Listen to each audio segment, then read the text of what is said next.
We are slowly making it to the most bittersweet moment of any conference usually, the closing plenary. So welcome back to this room where we started what is now 3 days ago to do this closing plenary and close off the 2026 EC3 conference. And the reason why I'm saying bittersweet is because the sweet moment is usually the announcement of next year's event, which we will also do today. So a couple of things we went through the last couple of days, and I believe from an organizational perspective, I must say this was one of the more complicated moments to be able to take that photo. But I must say that it was worth it. This is our EC3 community, and this is how it looks like in 2026. And I really hope that next time we have to, or the next times that we have to take these photos, we will have to go outside because there wouldn't be a building lobby that's going to be able to contain us. We had a couple of really good events and several good sessions in this conference. We gave the Best Paper Award on Monday morning in the opening plenary, and we also had the fishbowl session on Tuesday morning, for which I once again would like to thank everybody who participated, attended, because that turned out to be quite a successful one. And of course, all the sessions in which all of you, all of us participated, all of it starting, of course, with the beautiful opening reception that we had at the poolside. So what we will do right now is give you a couple of highlights, and then a little bit of detail what happens next year. But again, to begin with, I would like to ask the chair of the EC3 board, Professor James O'Donnell, to come and do the closing word on behalf of the board.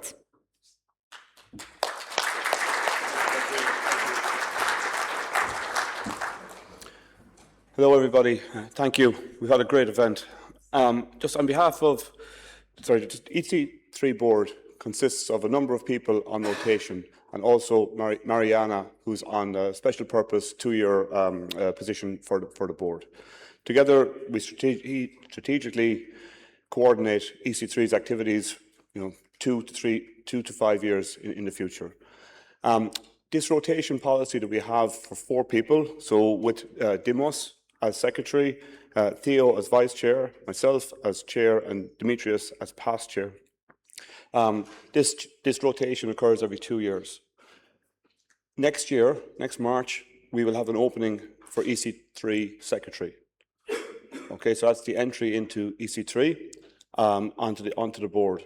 We will very soon, in the coming days, be opening up a call for that particular position, and that call is open to the EC3 community. Okay, so we welcome your interest. Thank you very much. Okay, on that. And one other quick point. We're all here because of Ekaterina's, Ranjit's, and Jenny's superb efforts. And I say that not just for myself, but on behalf of the board.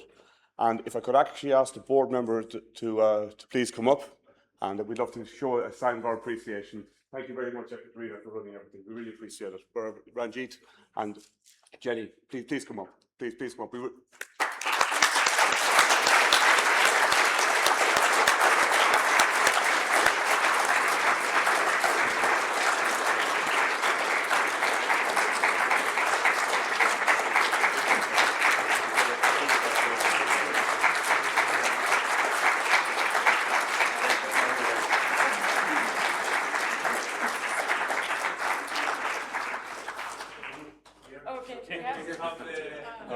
Okay. Yes. All right.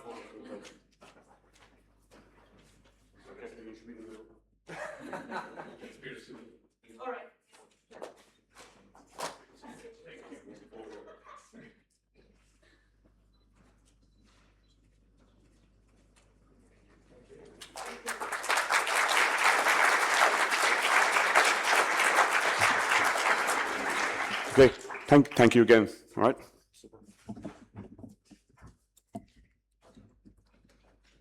Yes, so that was the moment for a solid public embarrassment that I don't have a slide for. Joke aside, yeah, I will get to the thank yous later on, but thank you very much for the appreciation. From myself personally and also on behalf of Ranjit and Jenny, again, we will get to the official thanks, but very much appreciated, and we appreciate you equally. On Monday, when we were here, we heard from one of our partners, Autodesk Research. And as I mentioned, this event and those that we do would not be the same or in large instances possible without the partners that we have. So to also give a word from our other diamond partner for this conference, I would like to invite Stefan Morgi from Bentley Education.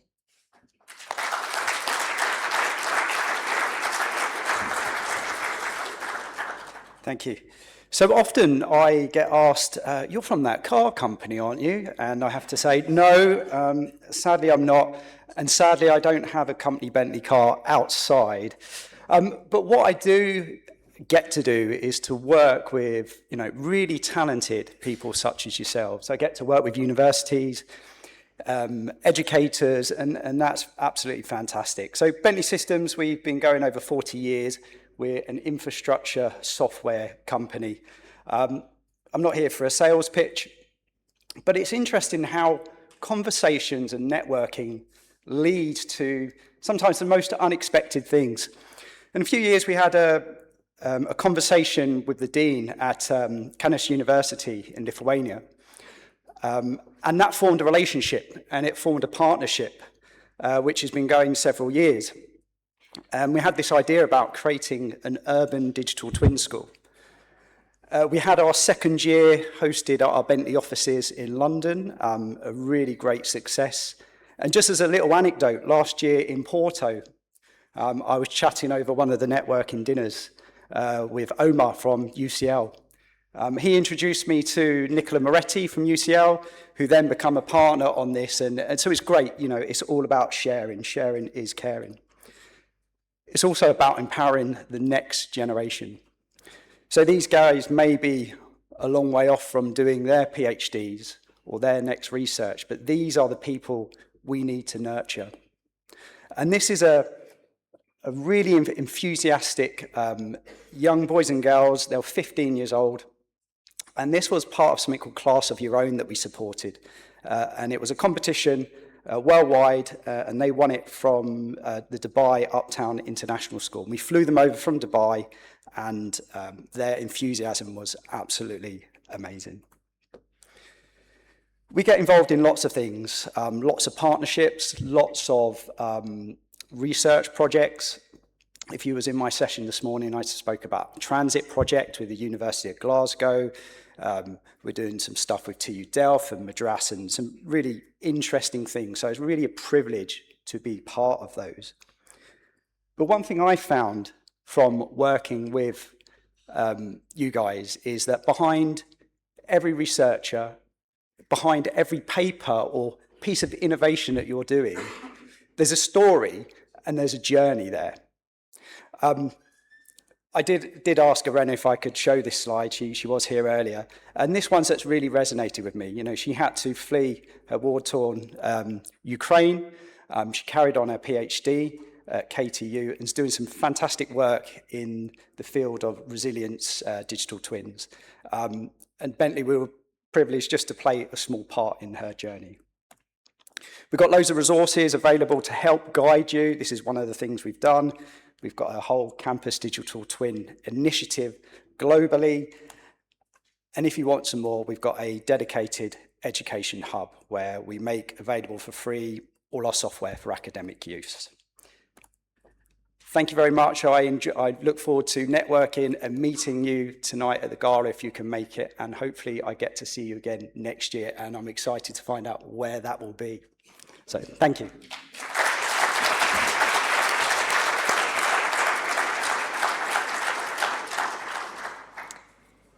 Ranjit, if you would join me here to give a little bit of a summary of what happened in the last 3 days in numbers.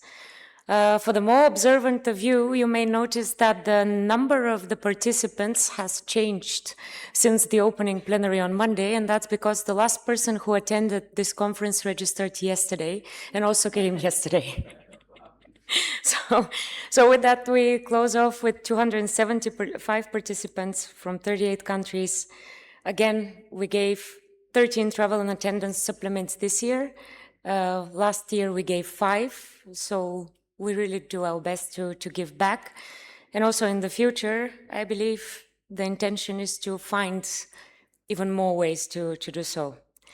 We had 23 paper presentation sessions, and I will leave it to Ranjit to give you the rest of the highlights from the program. Yeah, as Secretary now said, 23 paper presentation session, 2 thesis in 3 sessions. We'll have the finals later here in this very room.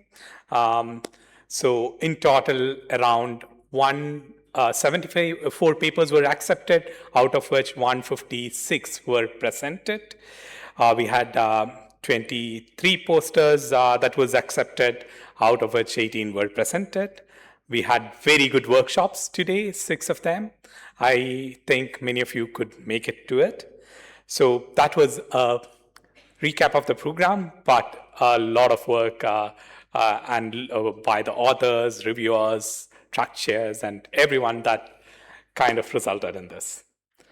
Now, other part of our kind of like EC3 community are the committees.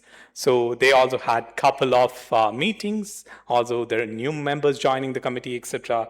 So I invite the committee chairs to come onto the stage just to give a recap of what happened. So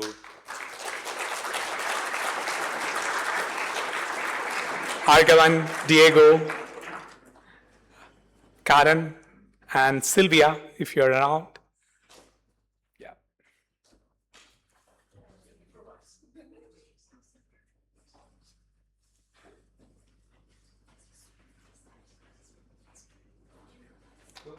Go together, no?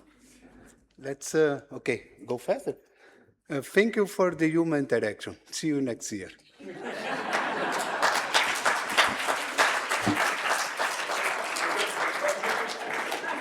Okay, I'm not exactly sure if I have to follow that. That wasn't what I was told.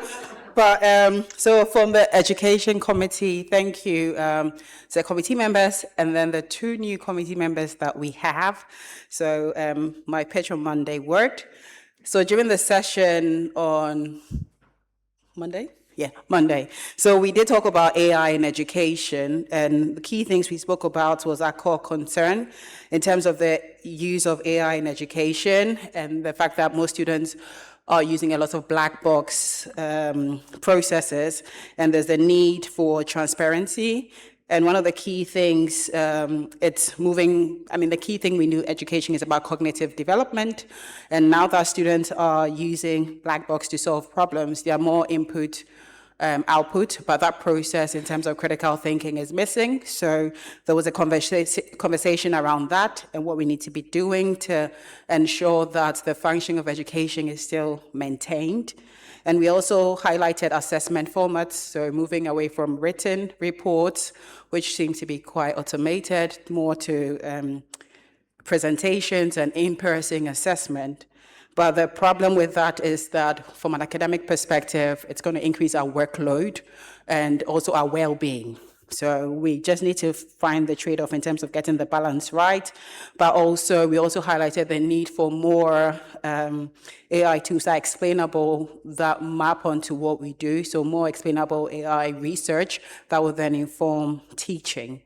And we also highlighted bureaucracy in our various institutions. Even if you want to change a module specification, the entire process that you have to go through and the way AI is changing quite drastically. So those barriers were also discussed. As a committee, what we highlighted from that conversation, next step is the need to also get student perspective, because we are talking as academics, but we need to be able to hear students' view on the use of AI. So what we are planning is to send a questionnaire out to basically see how the landscape is, and that will then inform our next action. So thank you very much to the committee members and everyone that was involved. And if you still want to join the Education Committee, you're very welcome. Thank you.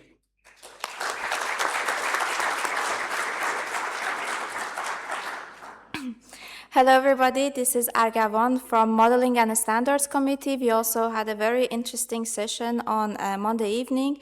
The core of the conversation was about ontologies, because that's one of our recent projects, and the idea was that we are having some disconnected ontologies, like domain ontologies, but we are also constantly creating or developing new ontologies, and we are never arriving to this maturity in terms of vocabularies, which helped us to arrive to this kind of conclusion that maybe we need to have a community governance system to enable us to, for example, keep track of outdated ontologies, try to update some other ontologies, make better alignment and reuse, so that we can move towards this future of more interoperable and more connected vocabularies.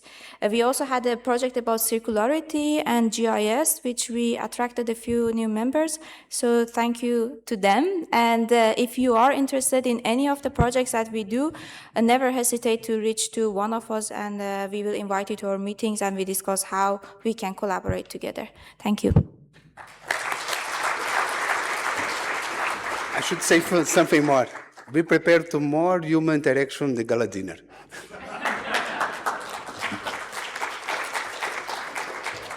Great, thank you.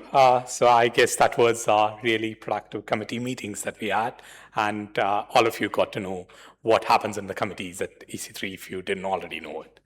Now I invite Dr. Pedro Meda, the chair of the poster, to talk a little bit about what happened in the poster sessions.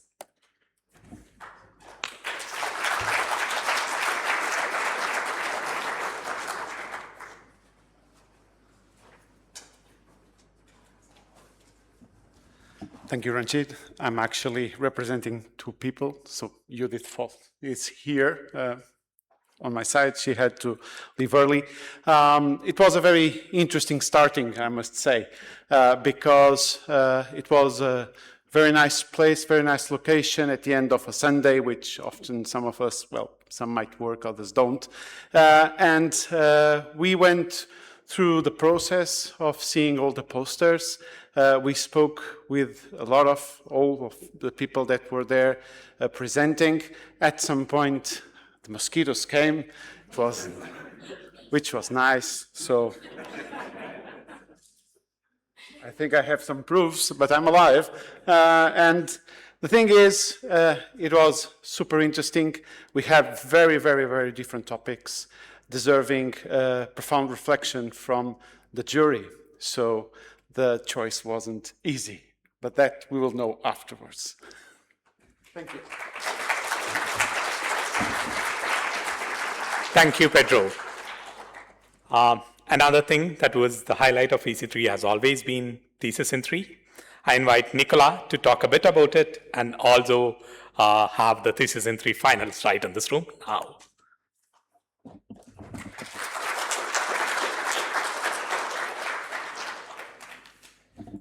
Thank you very much. Thank you, Ranjit. Yes, so the Thesis in 3, is one of our flagship competition. And this year we had a variety of topics and a number of submissions, 21 in total, who participated to the competition. So topics were everything that you have seen during the conference, from processes, digital twins, BIM/GIS integration, permitting, etc. And so we got participants from 9 countries as well. As you can see, they are distributed mainly in Europe, but also from India. And okay, so let's talk about the sessions. We had, as you know, so Thesis in 3 works that students' presentations are assessed based on 4 criteria. So we had 2 sessions in parallel. The session 1 was chaired by me and with Eva, Mohammed, and Judith, and session 2 was chaired by Dimos, and the judges were Dragana, Zijing, and Mariana. So we got 2 winners for these 2 parallel sessions who will compete today in the plenary. And the 2 winners of the parallel sessions are Sebastian Schilling from HDW Berlin and Nils Sorens Krause from University of Rostock. So an applause to start.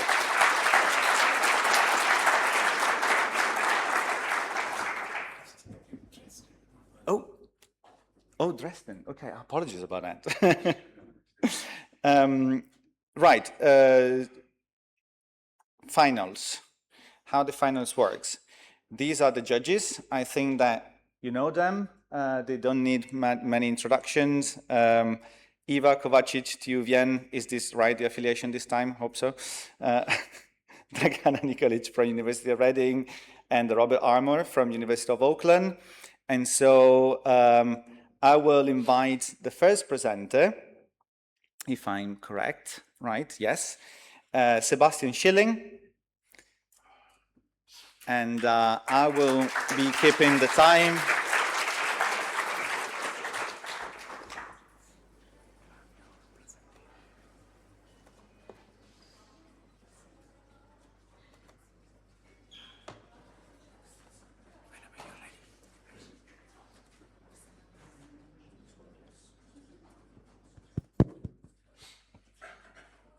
Perfect.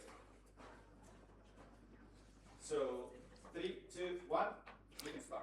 So in my graphic novel about semantics, I will tell you about my thesis X schema semantics for the common usage in digital building models and geodata.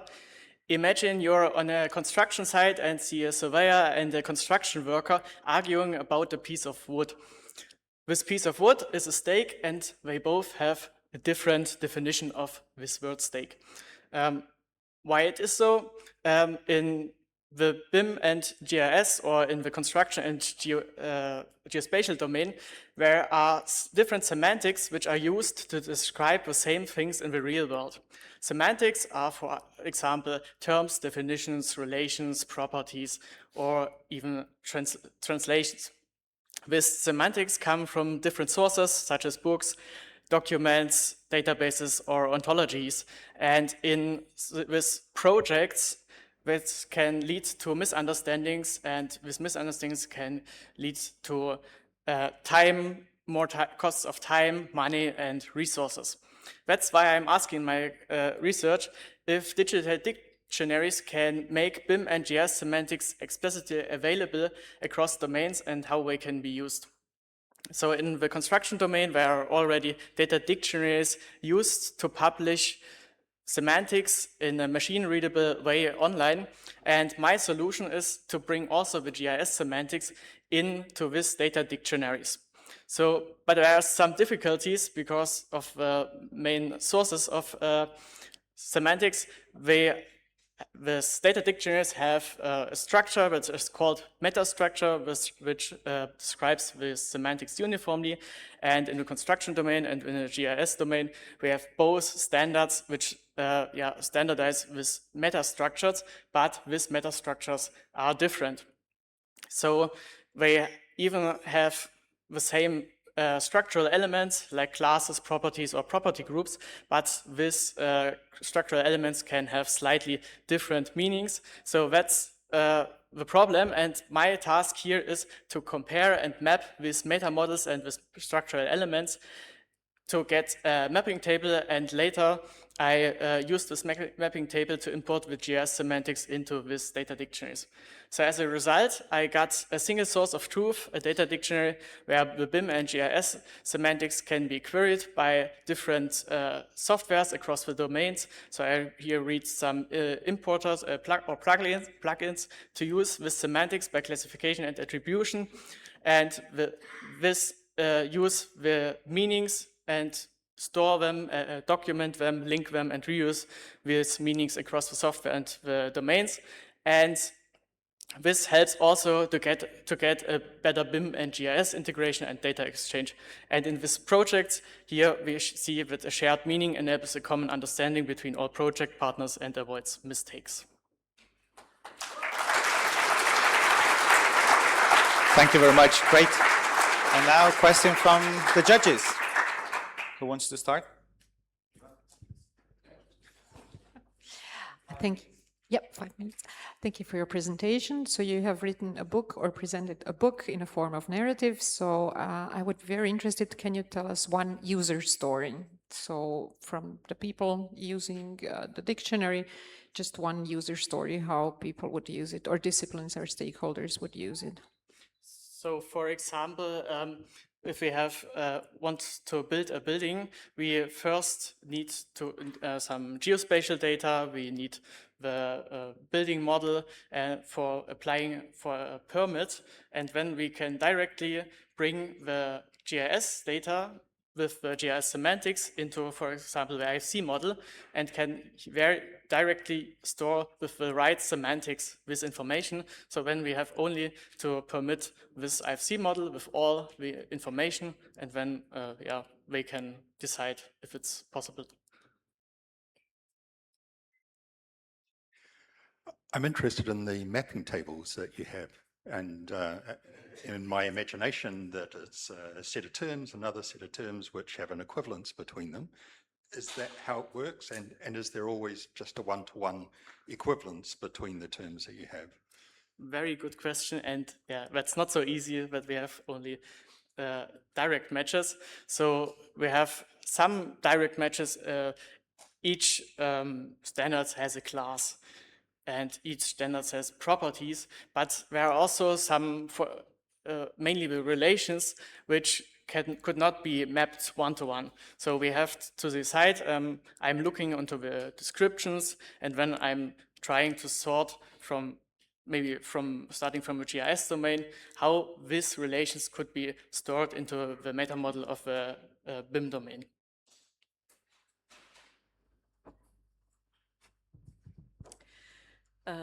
Thank you. Putting a dictionary together seems like a huge task.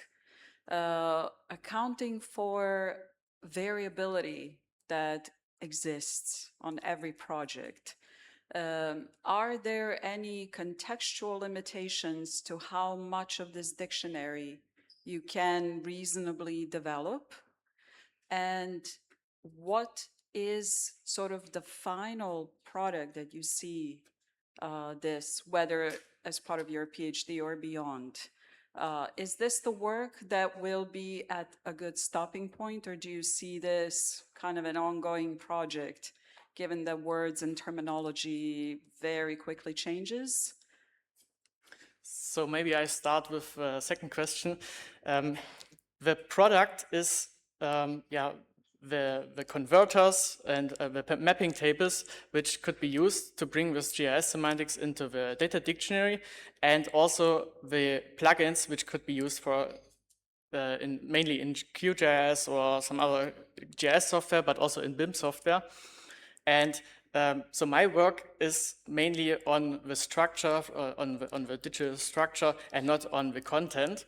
But I also need content to try them out, to figure out if it works.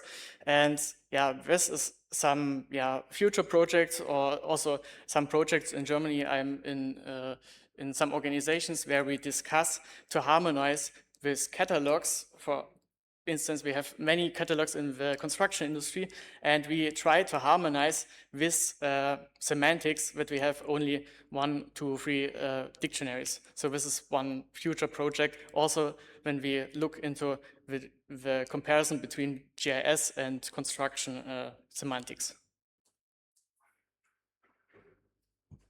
I have a provocative question. So you have various stakeholders sitting at a table, and one of them is an architect. And as we know from our experience, for each new project, architect invents new vocabulary in the dictionary, and also new BIM objects. Most of them can never be executed or built, but nevertheless, you, as an architect, everything has to be completely new and novel from your hand. So how will you deal with that? I mean, is there a contract that would force them to use the established dictionaries, which has been tried and has not been working? We know that also, but what is your idea how to deal with such problems?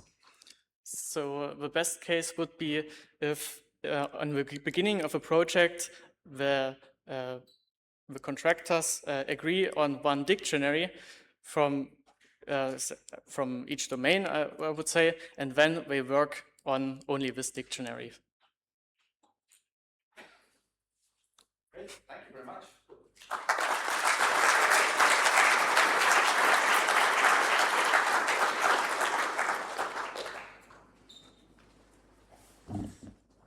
right.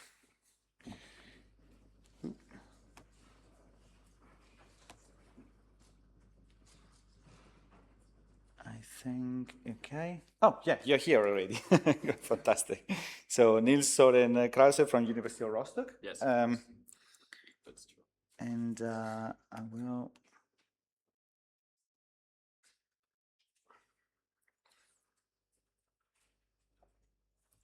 What do you want to do? Read on there. Open and read only. Let's see. Last time it works. So. Great. Yeah, perfect. And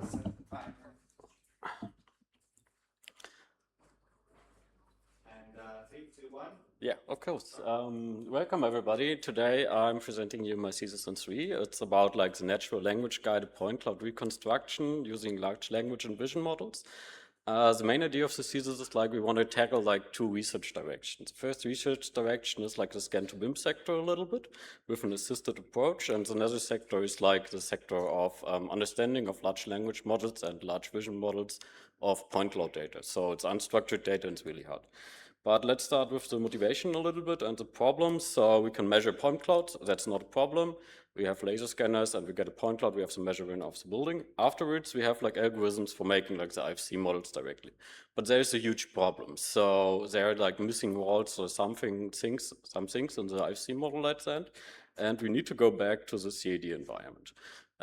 That's a problem because the architect deals with like a hard problem to get from the IFC back to the CAD and to renovate or make like changes in the model. And we're going to approach like the directed assisted way for like the CAD environment from the point cloud. How does it work? There we need to analyze first, okay, what we can do with the visual part of it. So the visual understanding. And the visual understanding is like, okay, we can make pictures from the point clouds and we can analyze these pictures with models. And these models get an improvement for like 40% by classification on object levels. Afterwards, we go for like the text part and we can measure the point cloud by algorithms. So we get measurements of the objects and you can increase the classification rate of everything. So the model knows how to do it a little bit. Then we have the next problem. It's like, okay, but in construction, we have complete scenes. So we don't need the object level and we need to increase the improvement. And that's like the next approach. We need to check, okay, which scenes can a model, like a large vision model or a large language model, understand today? And because they are not understanding like the normal point cloud data, we need to make it in code. So it's like natural language. And natural language is a good understanding for the models. And afterwards, we generated so like different scenes of models, and we can check, yeah, the diversity is given. And the last thing is like, okay, we need to combine both, and in the combination of both, we're going to make it like an approach for like code-based tools modeling, and then we go to the CAD environment, and we go to call the tools to remodel the point cloud directly after the analyze. And we get our CAD model, and we have the approach properly done. So that's under research, but if you're interested in the topic, so scan the things and we will see it. Yeah.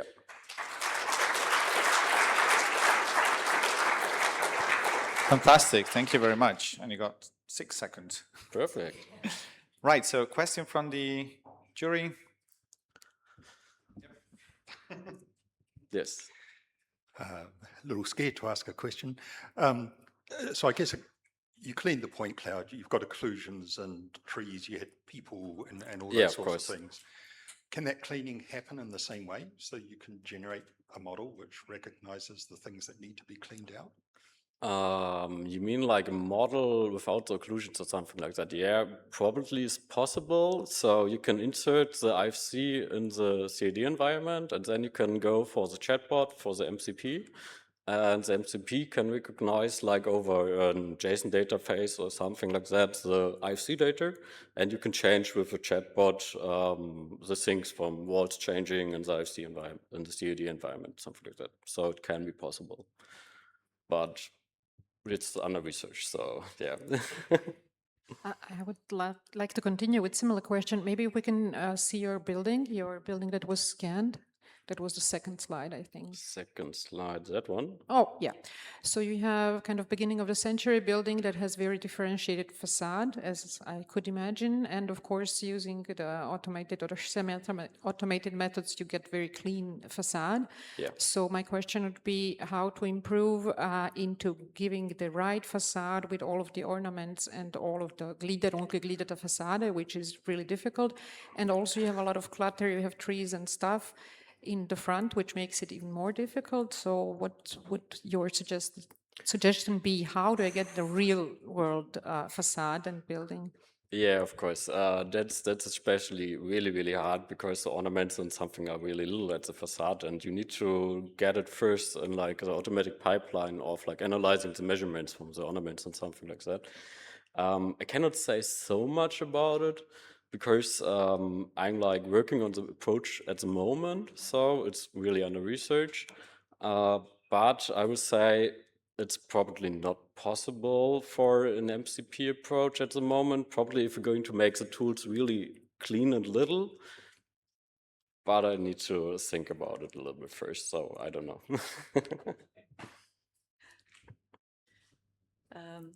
In our quest to automate as much of this work, how much of manual work do you still foresee being involved in this type of work? Does that depend on the types of projects, the types of contextual, environmental factors? How much of the real setting limits this type of work to really become effective and efficient? Good question. Several, I think I packed the right. Yeah, several answer first, but I can think a little bit about it. So I tested it only for like the indoor environments, and I got it for like, it's a test data set like named Kladno Station or something like that. It's a point cloud from a train station. And that worked quite good. So, but I'm going for like the room application. So one room after the next room, like a scan workflow. You're going to place the scanner in one room, go to the next room, you scan it, you get the model direct into the CAD environment, and you can get for changes. In the software I did, it's like you have a pre-processing, and in the software you can change into the pre-processing by dragging the walls and something like that. So you can got like windows insert and outsert it and apply it or don't apply it. But for every scene, I don't know, because I think it depends a little bit at the end on the tools you gonna get and provide to the computer-aided design software for the MCP server. Yeah.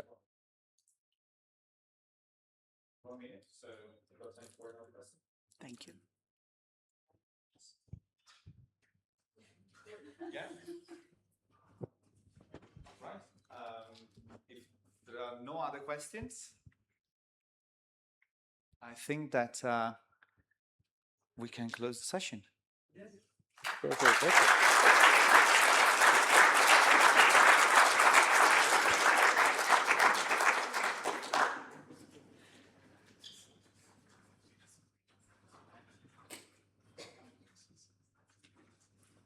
Right, so thank you very much again to Sebastian and Niels, and to our judges for both the two sessions yesterday and today. Do you want to know who is the winner? You have to come to the gala dinner. Which is good, I mean. All right, so that's what this slide says. So.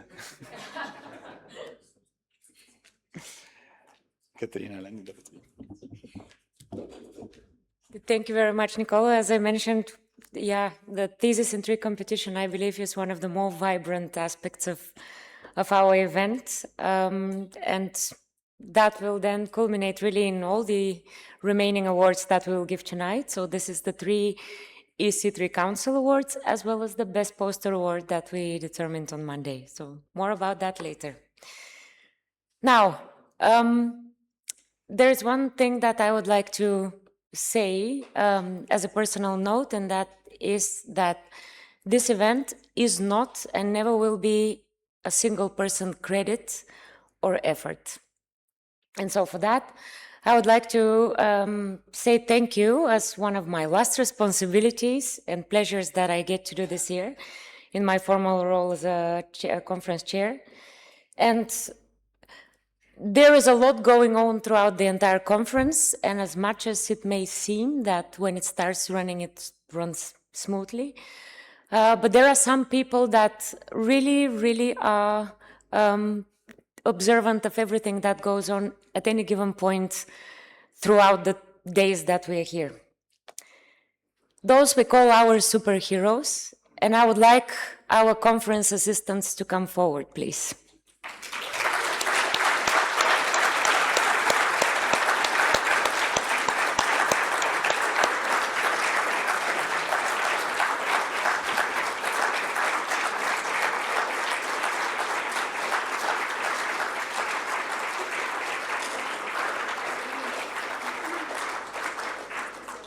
So these four are one master student that just finished his master studies. That's Emilio on the left. Then I have Irfan, who is just about to defend his PhD, and Stella and Krista, currently PhD students. They worked on everything from templates to proceedings preparation, as well as absolutely everything that went down in these rooms. The recordings, the audio, the video recordings, the metadata of any publication, all of which will be online. Those four do that as volunteers, and they do it at a time of other conference attendances, submissions, journal paper submissions, revisions, second revisions, of which we all witnessed. So the level of independence and proactiveness and the qualities that any young researcher has really shine through here. So please, a round of applause for those young people without whom we wouldn't be here.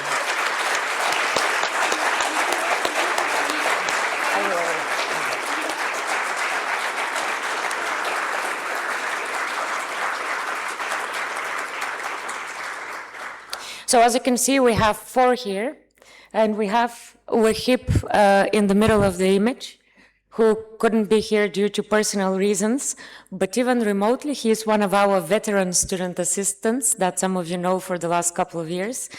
Even remotely, as we speak, he's working on preparing a lot of the things that we need post-conference. So this is just to say that this is the heartbeat of the conference.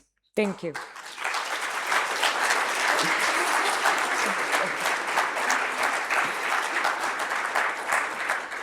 All right.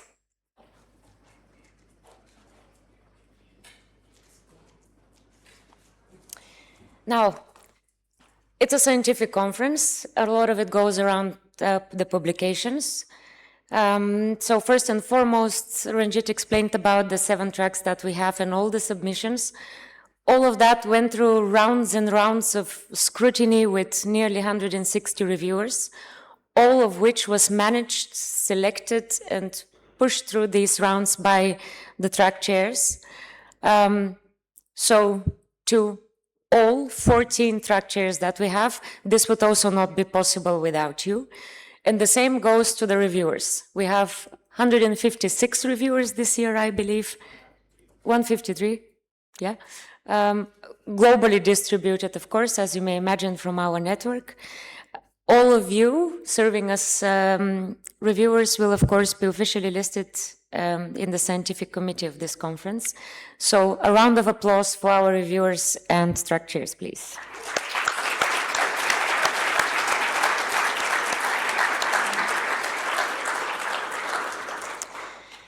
When it comes to running the presentations and so on, of course, session chairs and moderators, yeah, that would obviously not be possible without you.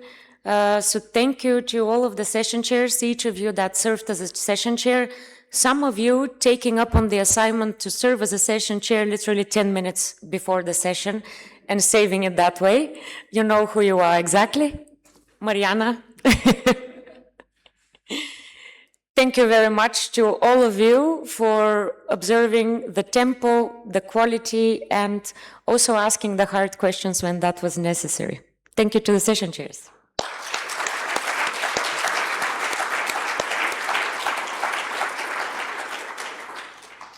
Of course, a thesis in 3. First and foremost, thank you to the 21 young people that had the guts to stand in these very big rooms and present in this competition in what is a very tight format of 3 minutes. And of course, thank you to all of you that served as judges. Of course, in the finals to Robert, Eva, and Dragana, but of course, in the 2 rounds yesterday as we had additional jury members. Thank you to all of you as well.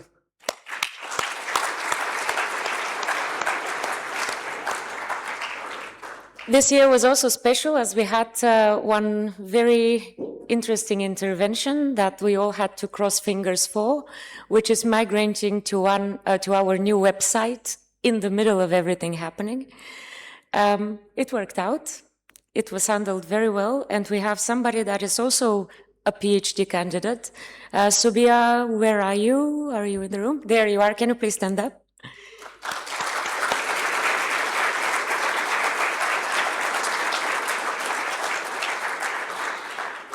Thank you very much for responding to our emails almost on the spot with Subia, please upload this, and Subia, please remove that.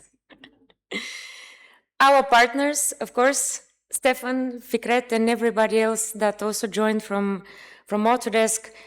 It has been an absolute pleasure because the excitement that all of you had to support our event and partner with us, both from the side of Bentley Education and Autodesk Research, has simply been unmatched. So we are very, very grateful for that. The last one on the list is on behalf of myself, Jenny, and Ranjit, thank you to the EC3 board. It is quite something to have this calmness of somebody having our back and all the support, and at the same time, having the freedom, the 3 of us, to actually run this and organize it the way we believe it should be organized. So to the EC3 board, thank you very much.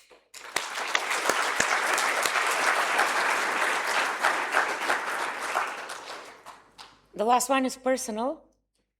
As some of you know, last year in Porto, we also had a very successful event, and it's no secret that Pedro, Mariana, and we had a fantastic collaboration. And when something like that happens and also goes into really strong personal friendship, you really don't think that it can happen again. Yet again, Ranjit and Jenny, I could not have been more fortunate to work with you, so thank you very much. I will really, really miss this. I can tell you as much. This has been an amazing run, and the 2 of you are simply the most fantastic people to be taken over from here. So thank you very much to the 2 of you. Applause.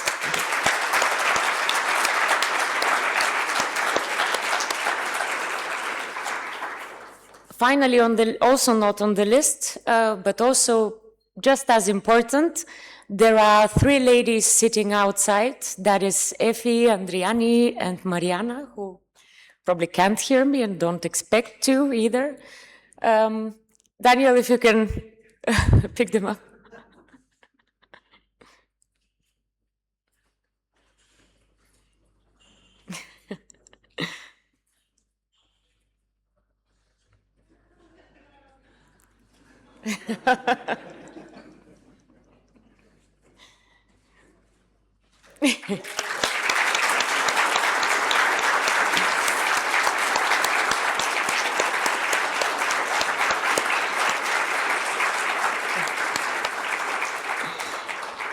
Effie and Riani, and also please say this to Mariana, thank you for the effort.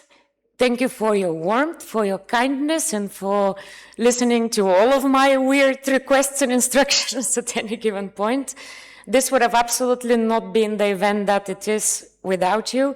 Thank you very much for your professionalism, for the speed of and efficiency with which you work, and also for simply supporting EC3 for several years now. Hopefully not the last time.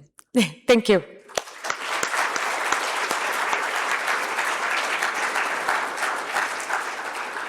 And of course, thank you to all of you that attend this event and make it what it is. The event is all of you. And that's really what drives it further. Hopefully also we see the community grow for the next events to come. On that note, we would definitely like your feedback. So please help us improve. This is just a very short 3-question survey. It's about what you liked, what we could have done better for this event, and please give us any suggestions for future EC3 events. We would very much appreciate that. Those are my final words. So the most interesting part probably is what happens next. So my last words, I would like to invite next year's conference chair of EC3 2027, Ranjit.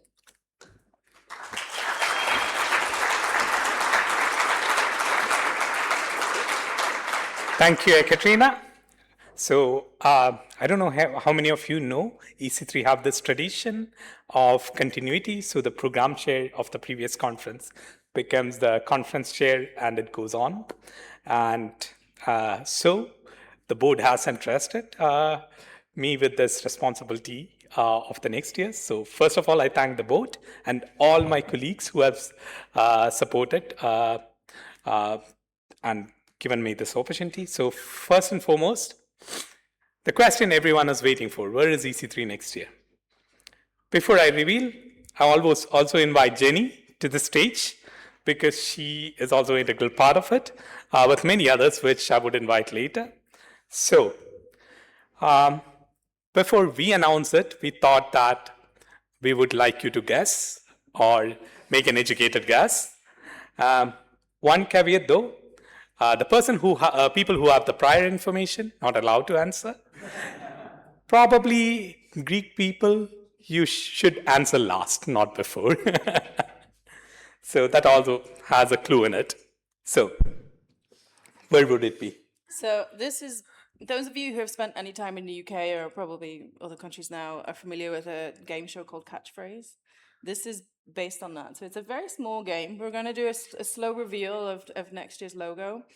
So we're going to reveal piece by piece. And if you recognize this location, let us know. Where could this be? Venice? No, we're not going to Venice, unfortunately. Maybe fortunately. Let's take another tile away. Oh. Any ideas of where these landmarks might be? Yeah, well, I mean, it's in Greece, yeah, but where in Greece? All right, Greek people in the room? Hey, Thessaloniki. Jenny, stay. So we're going to have the next year's conference in Thessaloniki. It's going to be different. It's not an island, but it's going to be amazing. So to invite the people who would work behind the scene, I would like to first invite Professor Yanis Sinidis, who would be co-chairing this conference from Aristotle Technical University, Dr. Nicola Moretti, who would be the program chair of the conference, and Dr. Jennifer Lee, who is the dissemination chair. And I invite Yanis to speak a little bit about Thessaloniki.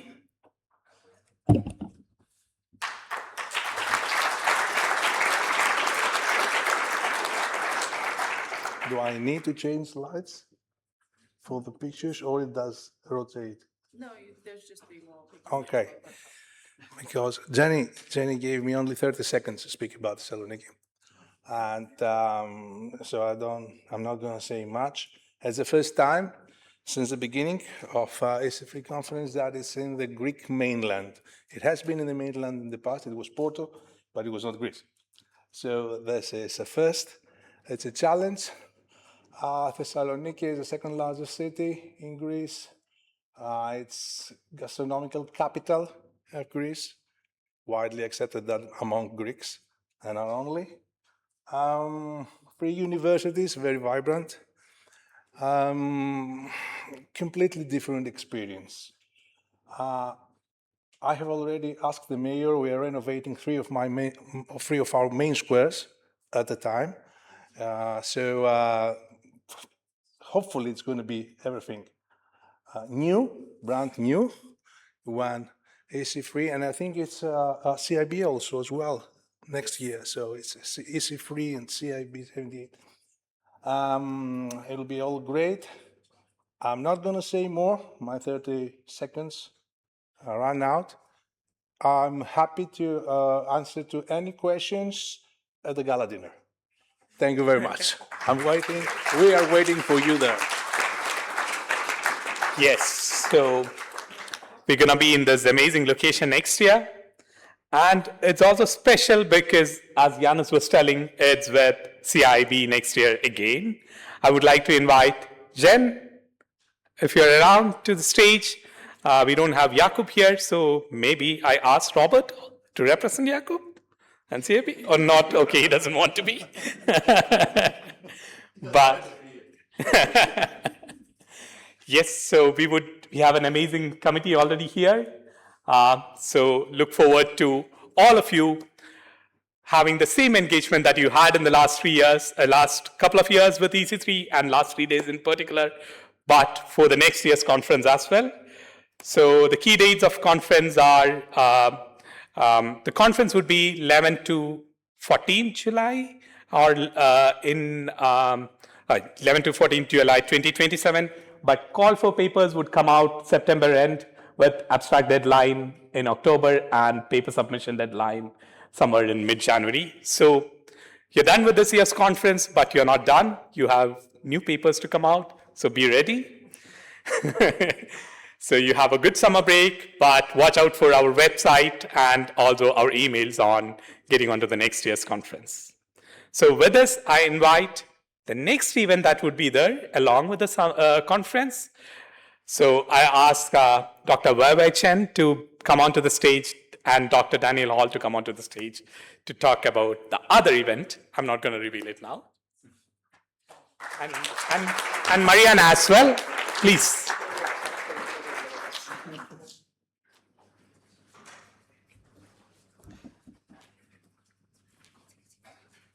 Okay. Good afternoon, everyone. I'm so glad to announce the EC3 Summer School 2027 on behalf of organizing committee. And in the coming year, the EC3 Summer School will take place 5th to 9th July 2027 in the Thessaloniki in Greece. And I introduce our organizing committee, Dr. Mariana and Dr. Daniel Ho, and also the Yanis would be the local organizer, and also including myself. You know, for the summer school, not only like a series of lecture from the keynote speaker, it also, we organize the interactive workshop for the whole week, and we welcome the students from the different country, different university, and different education background to work on a multidisciplinary group project in the whole week. And all students can present their idea, and they can interact, engage with the speakers from the very famous university. And also, you know, the social program is also as important as the technical program. And the students can expand their international network, collaboration for the future partnership with the peers from the over global. And I hope students will have the very nice experience in the vibrant city of the Thessaloniki in the coming year. There are some evidence from last year, 2025 EC3 Summer School. You can see there's a picture to show the whole participant last year in Porto. And also we invited the very big name from the big universities, and also we provided a very nice lecture room for the lecture and also for the interaction engagement between speakers and students.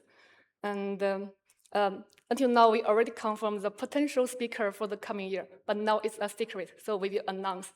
And you can also check on our website. And you can see there are the students Last year, they have a very nice experience last year, and they built a very good relationship. And I also know some students, they attended the last year's summer school, also come here to attend this year's conference, right? If you are here, you can raise your hand. Okay, nice. Okay, good, very good. And especially, okay, for the summer school, our target is the early career research, PhD student, and also the young professional from the industry. So you are all welcome. We are looking forward to meeting you in 2027 summer school in Thessaloniki. So you are welcome. Please join us. Thank you.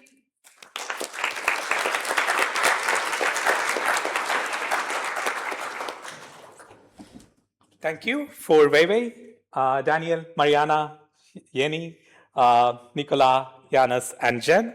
So we look forward to an exciting event, but that's next year. We have much more this year as well. So I just want to invite back Ekaterina, who also provided support for next year's conference, back here. So Let's close this off properly.